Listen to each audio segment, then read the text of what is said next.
Welcome to the Bucher and Friends podcast.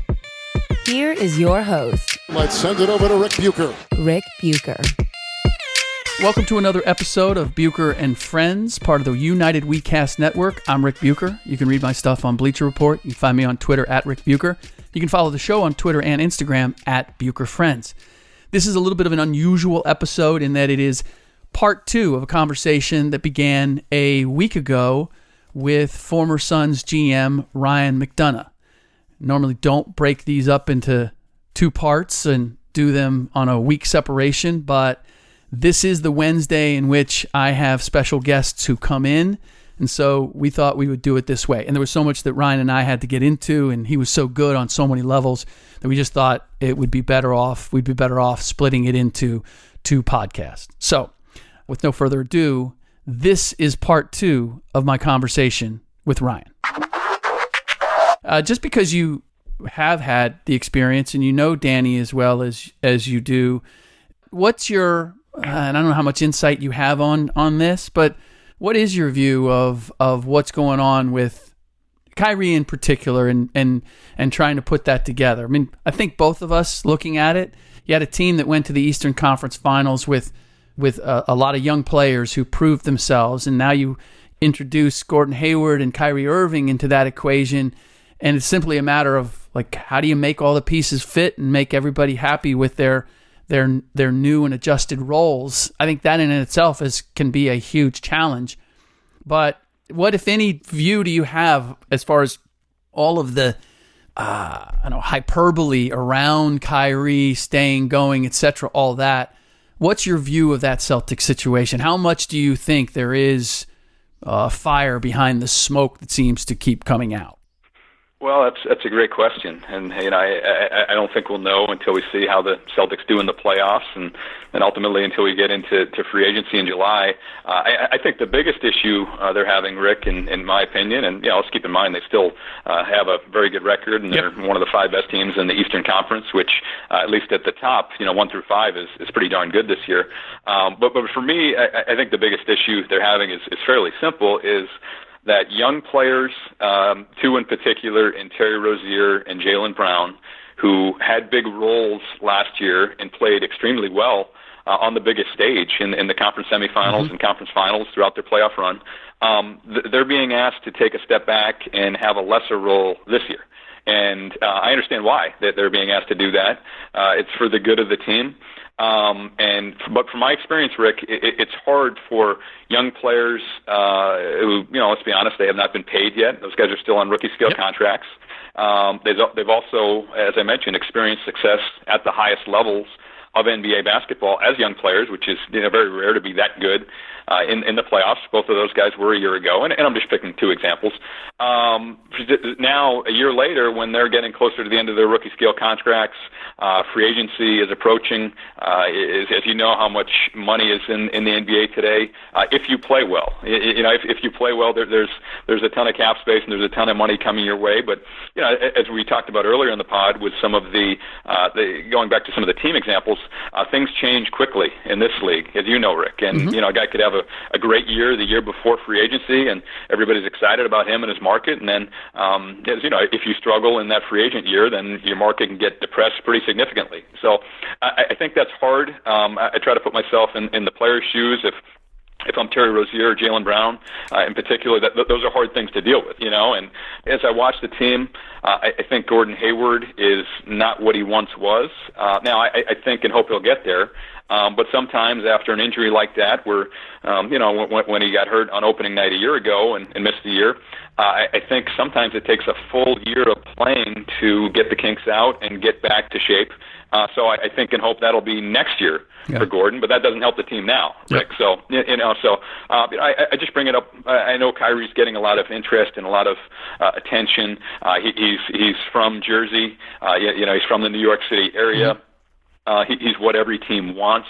He's a young, unrestricted free agent superstar who helps you win on the court, but also helps you win off the court as well, as far as fan interest and marketing and endorsements and all that. Yep. So I understand why there's a robust market for him, especially with the two teams, in his home area, between the Knicks and the Nets having a ton of cap space. So I don't know what's going to happen. As a general trend, what I hope for the league, and this is probably easier for me to say now that I'm not with a team, Rick, I hope some of these guys do what Paul George did, and what I mean by that is they prioritize winning in the environment more than the market. Yeah. And I do have some concerns about the league if all these elite players end up when they hit free agency ending up in New York or LA.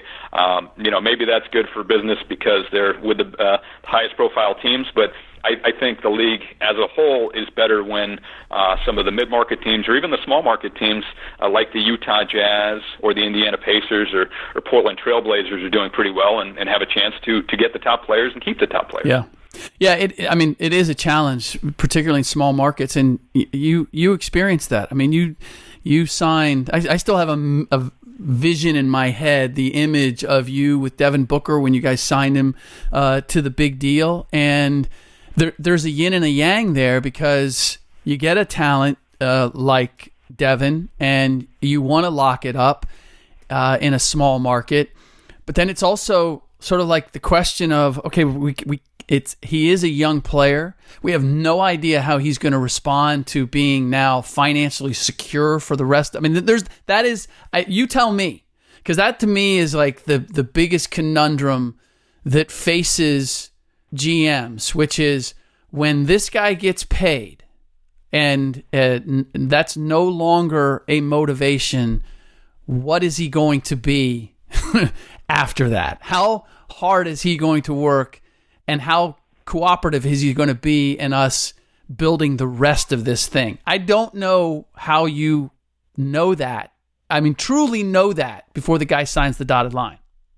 Yeah, with Devin in Phoenix, I think we had a bit of an advantage, Rick, because we drafted him and we're around him for 3 years prior to offering him the contract extension in July. So, I think one of the ways that Devin, he was a good high school player, but he was, not a top 5 or 10 player in his class. And then he was a good college player, but, he did come off the bench as a sixth man, now, albeit on a loaded Kentucky team with Karl Anthony Towns and a number of other guys who would go on to play in the NBA.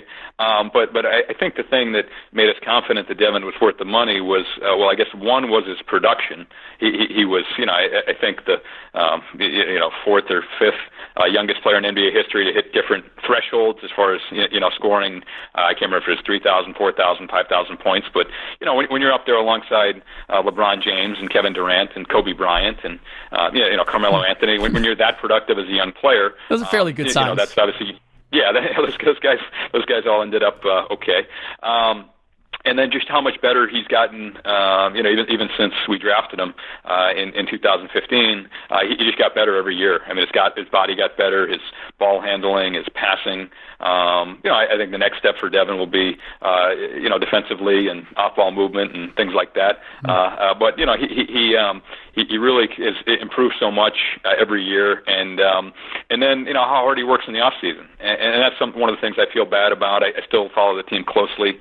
Devin's had a number of kind of minor, I don't say minor, but nagging injuries this year that have had him in and out of the lineup, and I know he's been frustrated by that because of the time he put in this off season. He really, he was between Phoenix and LA and really busted his butt to, try to be an all-star and try to help lead the team to the playoffs, which, obviously that's not going to happen, but he really took a big step this year as far as his body, as far as his strength, as far as his conditioning, and so I think all that when you wrap it in with what he was able to do on the court, what he's done in the community, and just kind of who Devin is as a person. And his dad Melvin was a player and is a great influence on Devin. His mother's a terrific woman. He's just a really good young man. And I think in that case we felt good about making that commitment. And Rick, it was also important to us from a team perspective to make sure that we had him under control for 6 years. Right, the last year on the rookie scale, then the 5-year extension.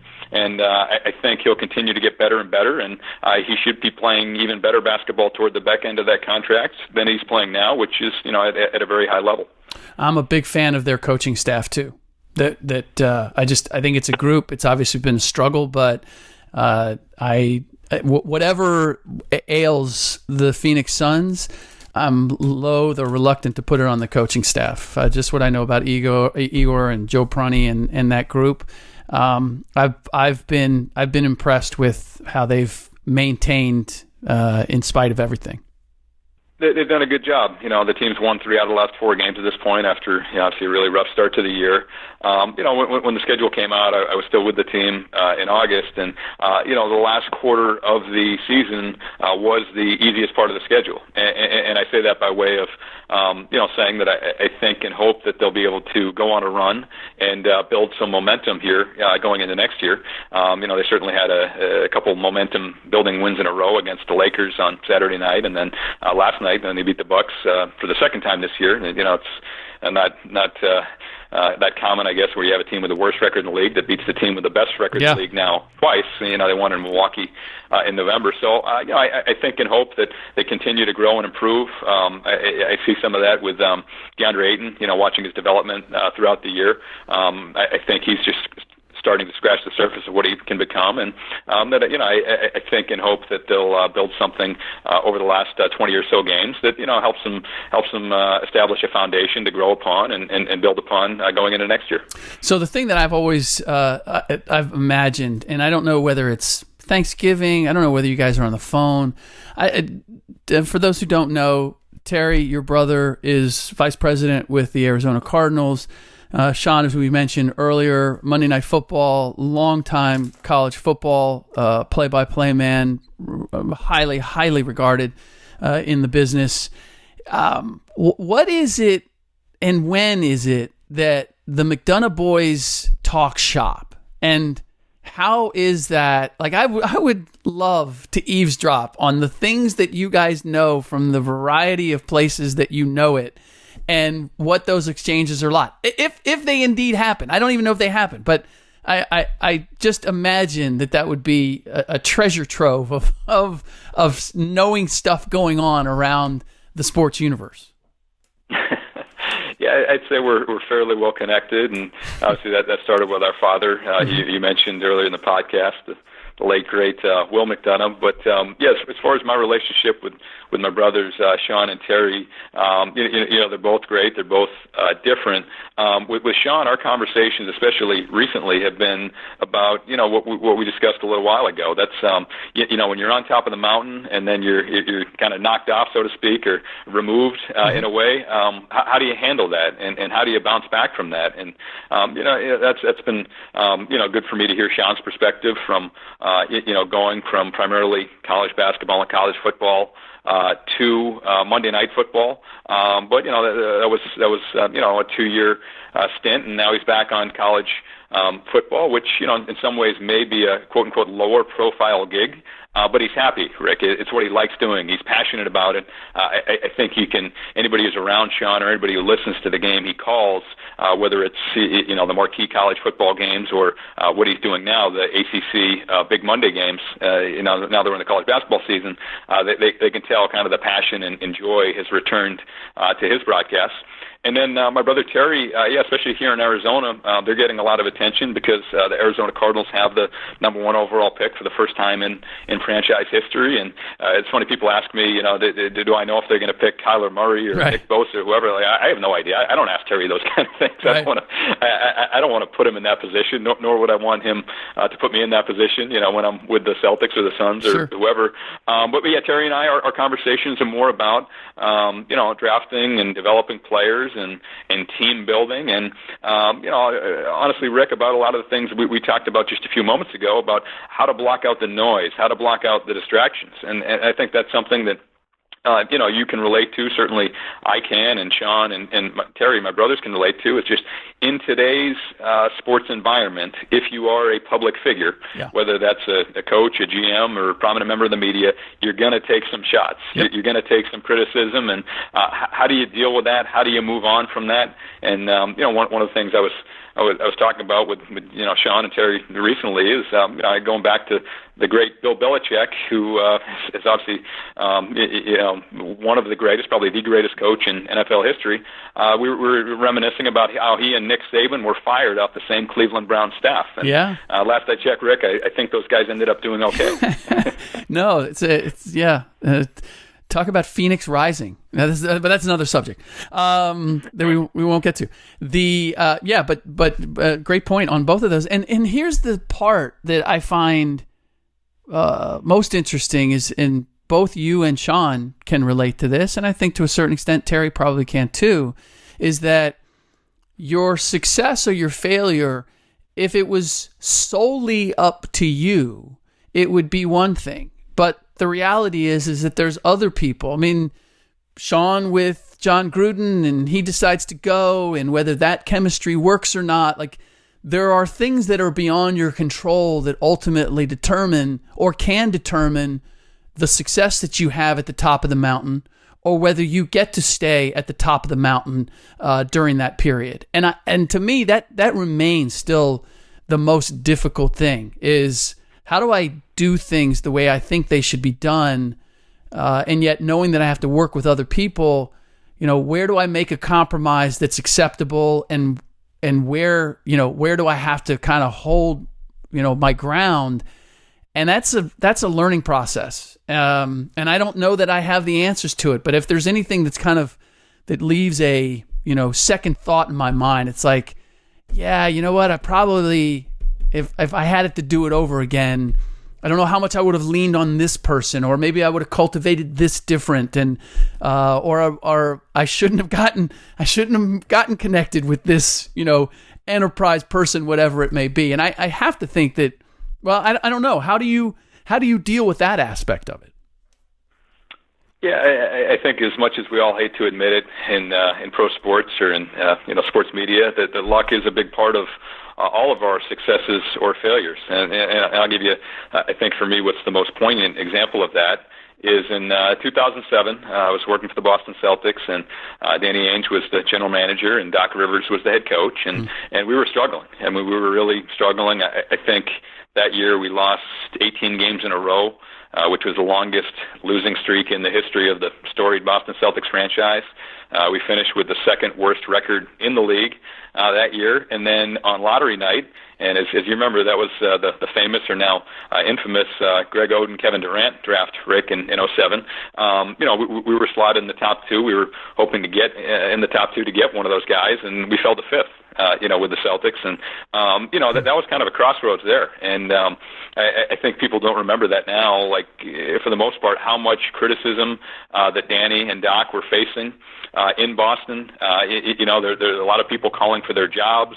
And then a few months later, we were able to swing a trade for Ray Allen on draft night with Seattle Supersonics, and then the month after that, we did the deal with Minnesota to get Kevin Garnett, and the whole thing changed. The whole thing changed. So, we talk about how fragile pro sports are, and one of the things I really admire about Doc Rivers and how he conducts his business, and how he handles himself, is that he was the same guy when we were losing 18 games in a row and only won 24 games for an entire season in Boston. He was the same guy then in terms of how he treated people, the respect that he showed for everybody on staff. Even though he was frustrated, we were frustrated. Never took that out on anybody inside the walls of the building. And then, the next year when we won 66 games and the NBA championship in 2008 in Boston, Doc was the same guy. It wasn't like he acted like he reinvented the wheel or got a lot smarter or became a much better coach. He realized that, he had Kevin Garnett and Ray Allen and Paul Pierce and Rajon Rondo, and because of the talent, his coaching acumen and ability, which he always had, was able to shine through. And I think now you're seeing that with the Clippers. But so for me, that's it. I go back to the Boston example, I think, because it's so extreme, Rick, because going from 24 to 66 wins, I think is by far the biggest season-to-season turnaround in NBA history. Yeah. And I really learned a lot from that experience, and also from my experiences in Phoenix as well. So before we wrap this up, there's two things I want to get to. Number one, and I've thought about this just because the Suns arena is literally named after a casino, Talking Stick Resort, and the gambling is now going to become an accepted part of professional sports in general and the NBA in particular. And I've had this conversation with a number of people about the ins and outs of that. There's a part of me that feels like, well, it's going to go on anyway, and now this gives the NBA sort of an opportunity to perhaps have more control over it. On the other hand, it invites all sorts of curious or dangerous, I would say, opportunities for things to happen that are hard to anticipate. I don't know how much of this was discussed or how much was on your plate as a GM, but I wonder how you view that subject from that position, and how much GMs around the league are looking at it as something that they're going to have to contend with in the very near future. Yeah, I think, Rick, gambling and social media are two of the things that are, on kind of top of mind for the not only the teams and executives, but also the NBA league office. And, I give Adam Silver and his group, Byron Spruill and Mark Tatum and Kiki Vandeweghe and company, I give them a lot of credit for how open they've been, how well they communicate with teams, and how they actively solicit ideas and are willing to exchange ideas with teams. And I'll give you one example of that. In early October this year, actually, ironically, the week before I got fired from the Suns, Byron Spruill from the NBA's league office, he had a group of general managers travel to Chicago for what they call the GM subcommittee meeting. It was at the Deloitte headquarters there in Chicago, and what we did for the better part of the day was exchange ideas about the future of the game. Because I think we can all agree that the game's in a really good place right now. We're with TV ratings and revenues and fan interest and the image and reputation of players in the league as a whole. But as you know, there's always room for growth, and there are always landmines on the horizon. So one of the things that came up was gambling. And as arenas get renovated or new buildings get constructed with technology everywhere, we talked about how do you deal with people being able to sit in their seat and bet on not only games, Rick, but individual player stats or quarter stats, or it could be something as simple as does a guy make or miss his free throw? Yeah. How do we handle that as a league, and what are the potential ramifications of that? Because as you know, once you open the door to gambling, if there's no regulations or restrictions, that could potentially be Pandora's box, where you got into uncharted territory. Or I guess what I'm saying is you get to a point where it's hard to go back and go the other way. Yeah. If it's not regulated and restricted. So that's one thing that's on the league's mind, and the other, as I mentioned, is social media, which we've talked about a little bit here, but just the access that fans and media members or anybody really has to players. As you know, you're in NBA locker rooms all the time. These guys are on their phone. They're constantly on their phone. They're on their phone. I'm talking about obviously NBA players, but they're on their phone before the game. Sometimes they're even on their phones at halftime, which we try to discourage. Which is technically supposed to be against the rules, but it is. Yeah. It is. Yeah. And then right after the game, they're back on their phones. So, I think that can, potentially be harmful, especially for young players. If you're any player who's struggling, you know how that environment is, Rick. After a game, you're exhausted, you're emotional. If you lost or if you play poorly, you're probably upset about how the game went. And if somebody's attacking you on Twitter or Instagram or any of the other social media channels, it can be hard to resist going back at that. So no doubt. I think that's kind of the next frontier for the league. How does the league as a whole deal with gambling, and how do they deal with, or at least try to educate the players on how to interact with social media and block out the noise, as the great Eric Spoelstra calls it with the Miami Heat. Yeah. Not pay attention to any of the trolls. Yes. It's and I think of the ability to bet on like a last second shot or a last second free throw, and the player misses it, and there's some guy in the stands who just bet $50,000 that he was going to make it, and he misses it.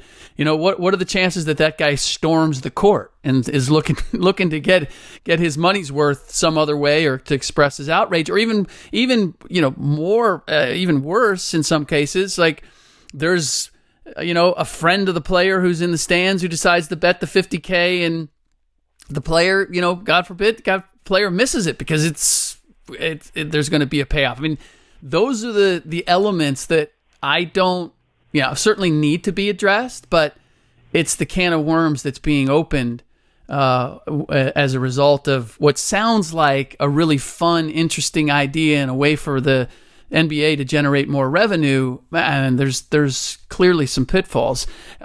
Just very quickly, there's nobody in the league that's worked as an executive that has a better, intimate understanding of the media than you, because you grew up in it and with it at an extremely high level. And I wonder, as we talk about the volatility of the media, what do you know, or how have you tried to approach it because of your experience and knowledge, and looking at the new challenges? And some of it's social media, but it's regular media too. And I don't know if your experience helps you or has cautioned you, but I wonder how it's impacted your approach.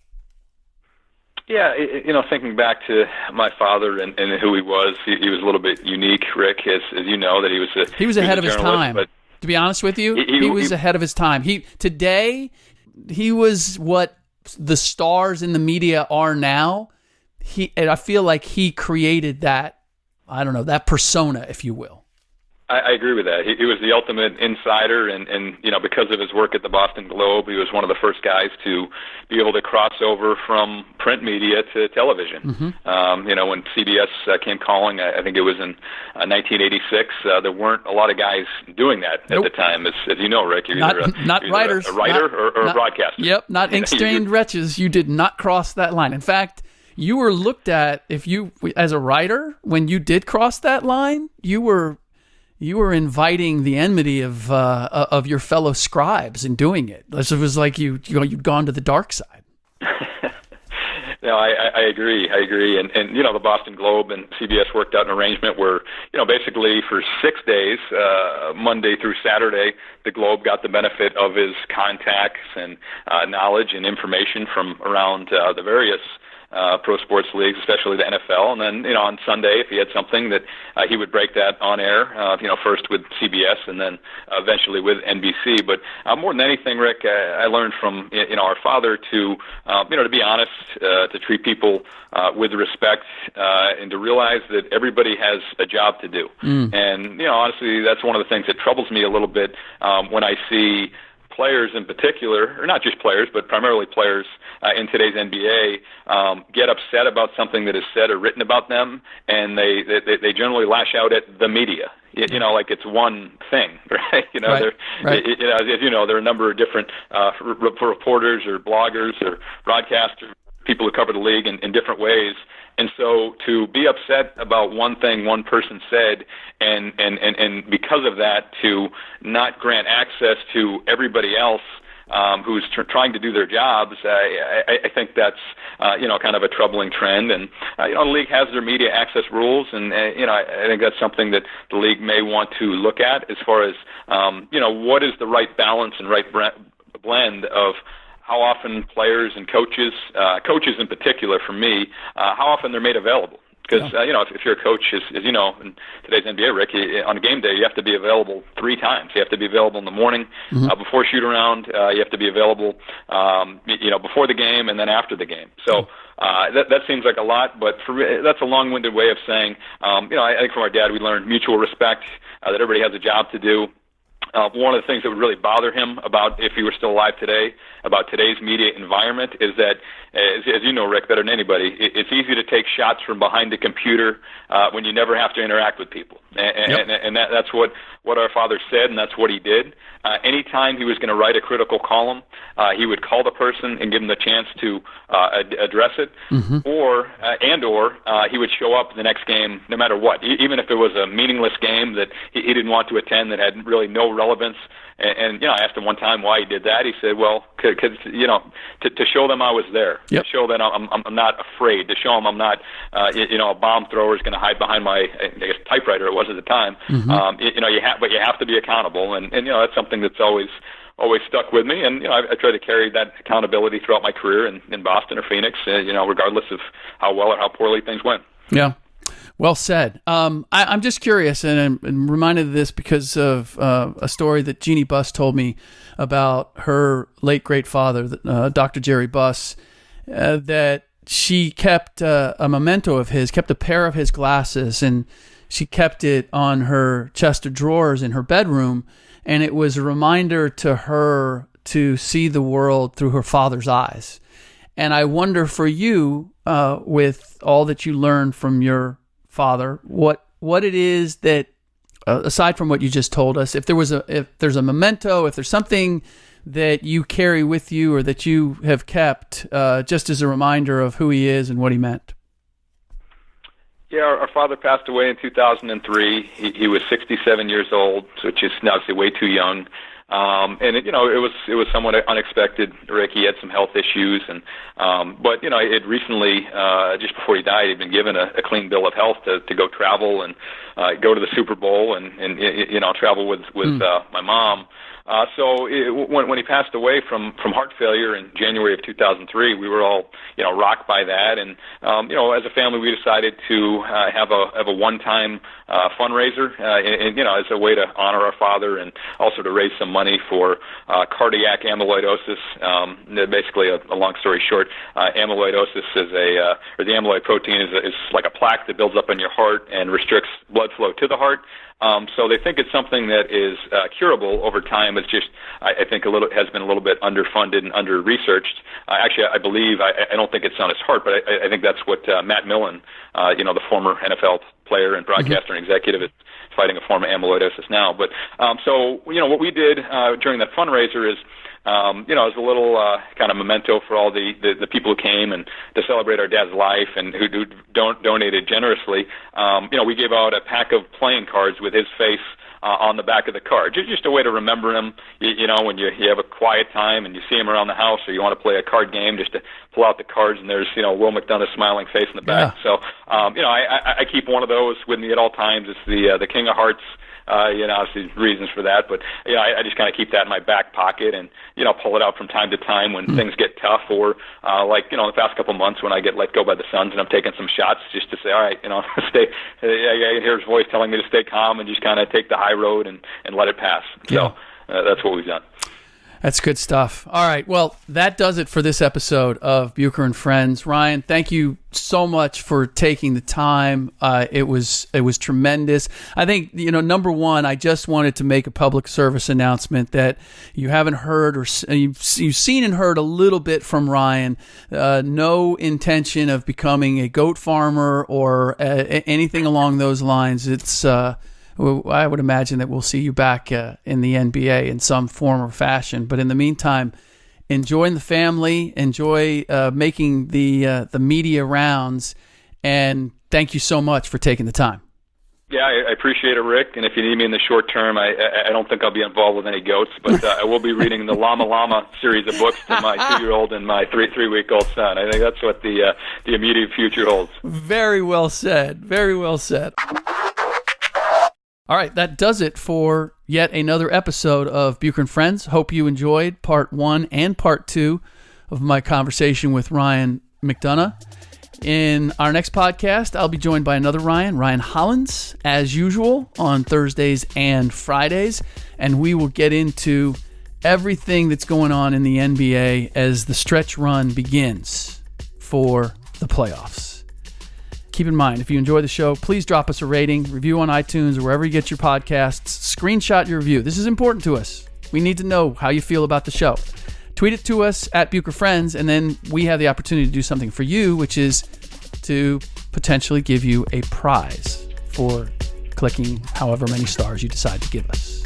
In the meantime, as always, thanks for listening.